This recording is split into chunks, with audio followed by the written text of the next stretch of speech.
ஆண்டவராகிய இயேசுவின் நாமத்தில் உங்கள் யாவருக்கும் வாழ்த்துக்கள். இந்த காலை பொழுதுல நாம் ஒரு வேத பகுதியை நாம் தியானிப்போம்.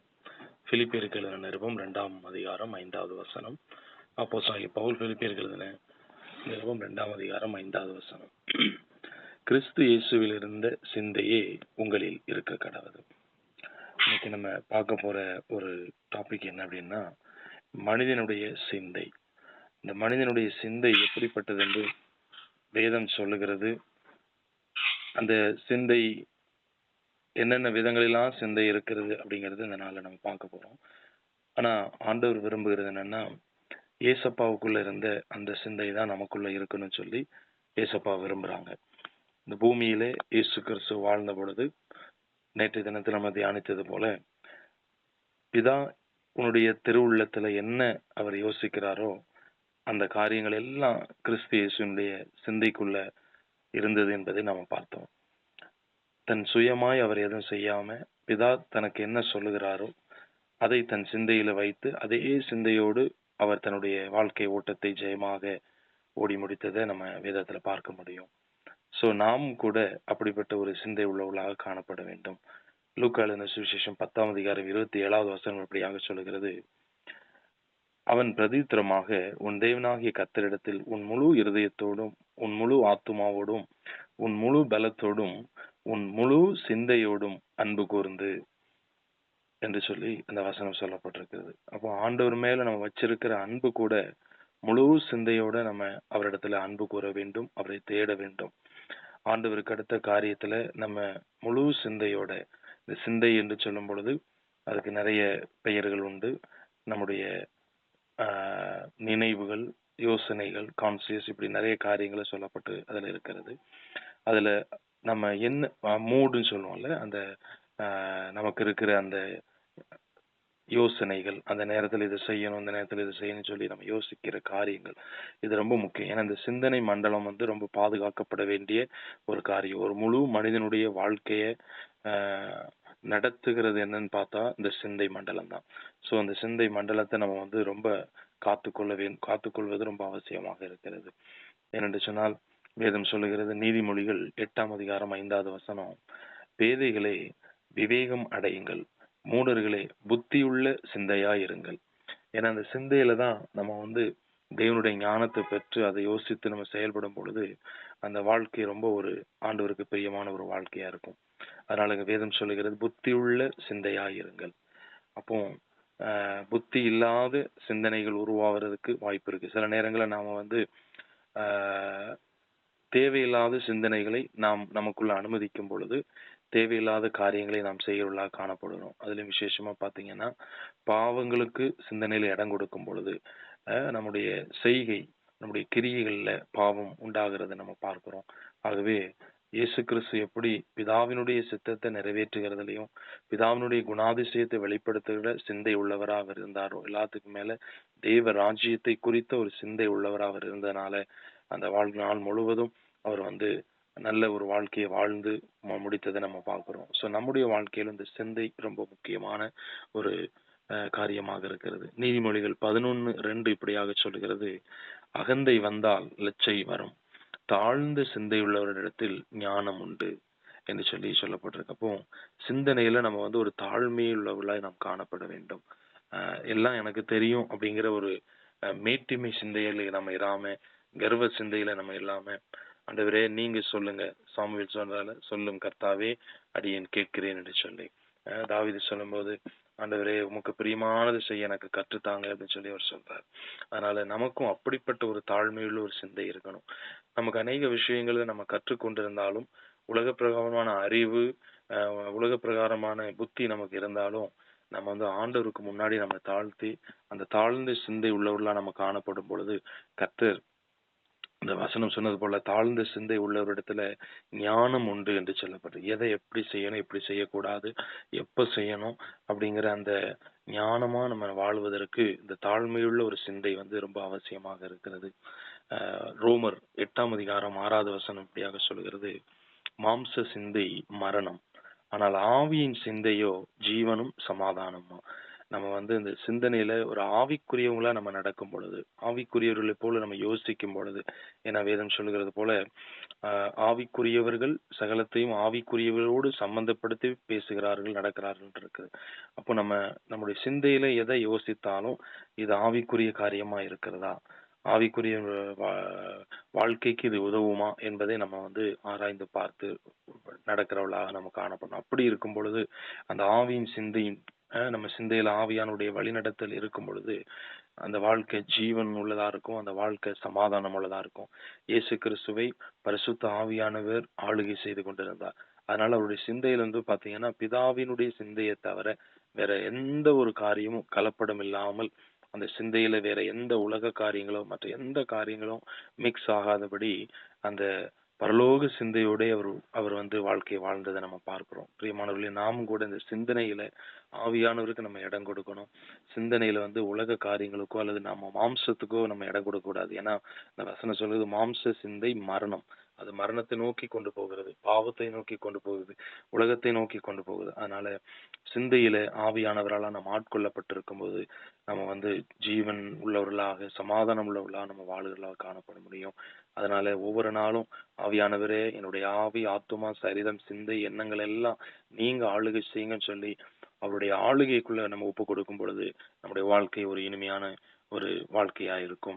அது மாத்திரமல்ல, இன்னும் வேதம் வந்து இன்னும் வேறு விதமான நிறைய சிந்தனைகளை குறித்து சொல்லுகிறது. ரோமர் 15ஆம் அதிகாரம் 6வது வசனத்துல சொல்லப்பட்டிருக்கிறது, பொறுமையையும் ஆறுதலையும் அளிக்கும் தேவன் கிறிஸ்து இயேசுவினுடைய மாதிரியின்படியே நீங்கள் ஏக சிந்தையுள்ளவர்களாய் இருக்கும்படி உங்களுக்கு அனுகிரகம் செய்வாராக.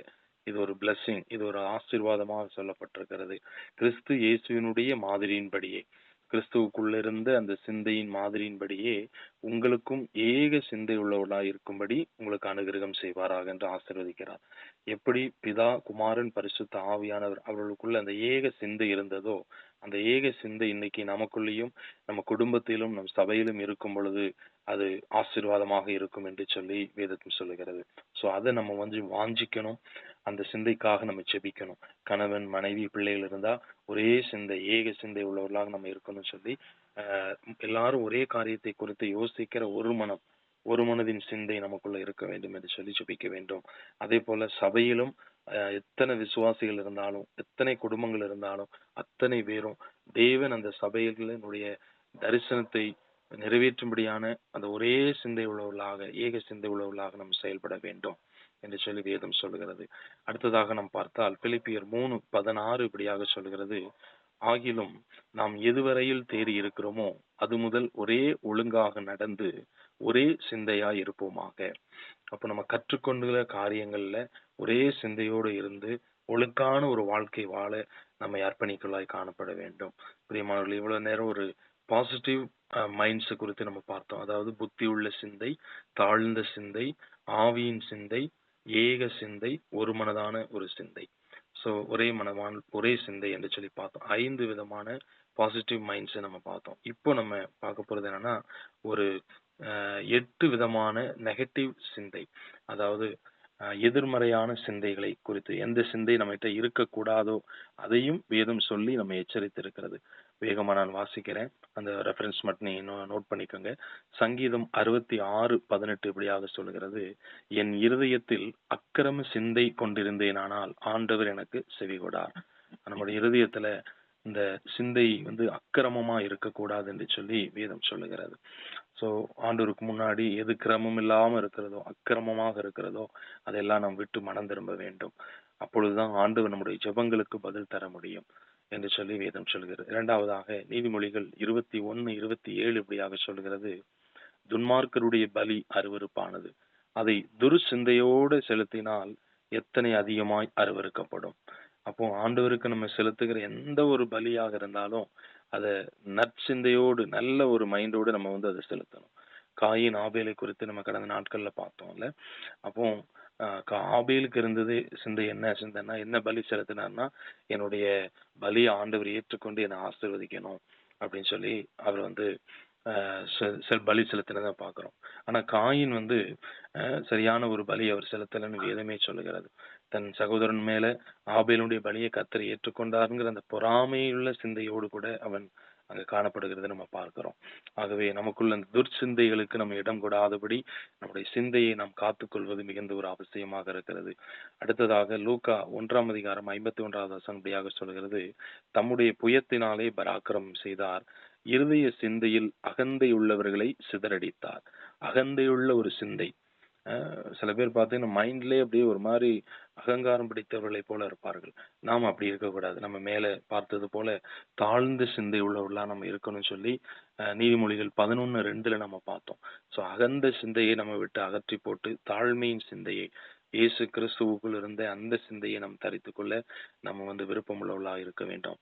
அடுத்ததாக ரோமர் 1:28 சொல்லுகிறது, கேடான சிந்தை, தேவனை அறியும் அறிவை பற்றி கொண்டிருக்க அவர்களுக்கு மனதில்லாதிருந்தபடியால் தகாதவைகளை செய்யும்படி தேவன் அவர்களை கேடான சிந்தைக்கு ஒப்பு கொடுத்து விட்டாருன்னு சொல்லி அந்த இடத்துல வசனம் சொல்லுகிறது. அப்ப ஆண்டவரை நம்ம அறிகிற அறிவை நம்ம அனுதினமும் வாஞ்சிக்க வேண்டும். அதுல ஆனா மனசு இல்லாதவங்களுடைய வாழ்க்கையில அவங்க சிந்தனை கேடாக மாறி போகும் என்று சொல்லி வேதம் சொல்லும். அதனாலதான் எப்பவுமே ஆவிக்குரியவைகளே சிந்தித்து கொண்டிருக்க வேண்டும். வேதத்துக்கு அடுத்த காரியங்களை சிந்திக்கணும், பரலோக ராஜ்யத்துக்கு அடுத்த காரியங்களை சிந்திக்கணும். இந்த சிந்தனையில வேற காரியங்களுக்கு நம்ம இடம் கொடுக்கும் போது அந்த சிந்தை கேடான சிந்தையாக மாறி போகிறது என்று வேதம் சொல்லுகிறது. 5வதாக நம்ம பார்த்தோம் அப்படின்னா ரோமர்கள் நிருபம் 11 வசனம் இப்படியாக சொல்லுகிறது, நல்லது, அவிசுவாசத்தினாலே அவைகள் முறித்து போடப்பட்டன, நீ விசுவாசத்தினாலே நிற்கிறாய், மேட்டிமை சிந்தையாய் இராமல் பயந்து இரு அப்படின்னு வேதம் சொல்லுகிறது. நிறைய நேரத்துல நமக்குள்ள இதான் நமக்கு தெரியுமே அப்படிங்கிற ஒரு மேட்டிமையான ஒரு சிந்தை நமக்குள்ள வருகிறது.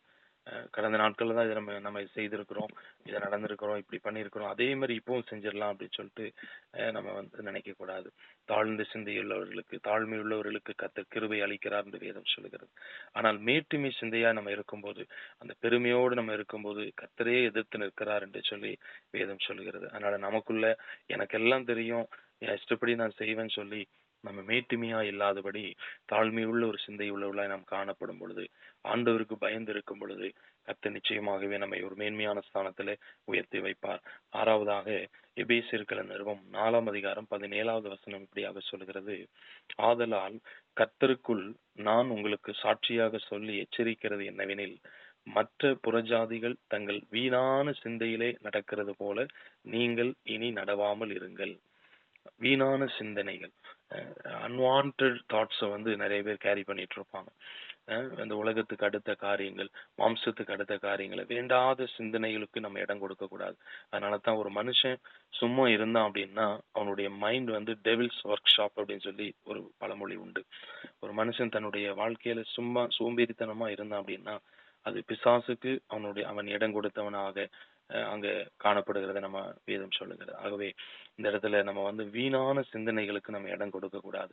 சில பேர் பாத்தீங்கன்னா அதுக்கு என்ன பண்ண, இதுக்கு என்ன பண்ணன்னு தேவையில்லாத காரியங்களை யோசித்து வீணான சிந்தனைகளுக்கு இடம் கொடுத்து தங்கள் வாழ்க்கையில தோல்வியை அடைந்திருக்கிறவர்களை நாம் பார்க்க முடியும். அதனால நம்ம வாழ்க்கையில ஆவிக்குரிய காரியங்களுக்கும் பரலோக ராஜ்யத்துக்கு அடுத்த காரியங்களுக்கும் நம்ம அந்த சிந்தனையில இடம் கொடுக்கும் பொழுது அந்த வாழ்க்கை ஒரு சமாதானமா, சந்தோஷமா, மற்றவங்களுக்கு ஒரு ஆசீர்வாதமா நம்ம வாழ்க்கை மாறுகிறத நம்ம பார்க்க முடியும். அதனால வீணான காரியங்களுக்கு இந்த மொபைல், இன்டர்நெட், டிவி, தேவையில்லாத நட்பு, உலகத்துல இருக்கிற காரியங்கள், இப்படிப்பட்ட காரியங்களுக்கு நம்ம சிந்தனையில இடம் கொடுக்காதபடி அதெல்லாம் அவாய்ட் பண்றது ரொம்ப நல்லது.